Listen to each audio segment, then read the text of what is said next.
Hi అండి. మొన్నైతే అన్నవరం వెళ్ళామండి. అలాగే చుట్టుపక్కల ఉన్న గుళ్ళన్నీ కూడా చూసుకుంటూ వచ్చామన్నమాట.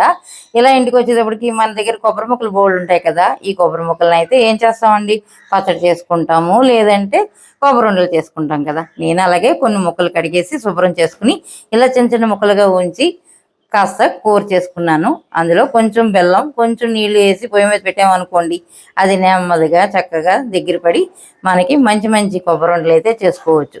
ఇందులో కొంచెం ఒక్క స్పూన్ నెయ్యి వేసుకుని ఉండలు చేసుకుంటే దాని టేస్ట్ అమోఘం కదా! ఇలా అయితే కొబ్బరి ఉండలు చేశానండి.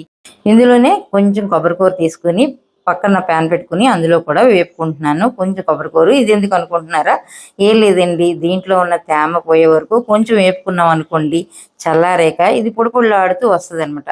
దీన్ని ఒక గాజు కంటైనర్లో తీసుకుని ఫ్రిడ్జ్లో పెట్టుకున్నాం అనుకో, నెల 2 నెలలైనా ఏమీ అవ్వదండి, చక్కగా ఉంటుంది. దీన్ని మనం ఎన్వీలో కానీ, లేదంటే సాంబార్ పెట్టుకుంటే సాంబార్లోకి కానీ, ఏ వేపుల్లోకైనా మనం వేసుకుంటే చాలా చాలా బాగుంటుంది అనమాట. ఎండు కొబ్బరి కొనే పని లేకుండా ఈ విధంగా స్టోర్ చేసుకోండి. టిప్ నచ్చితే పాటించండి. మీరేం చేస్తారో కామెంట్ రూపంలో పెట్టండి.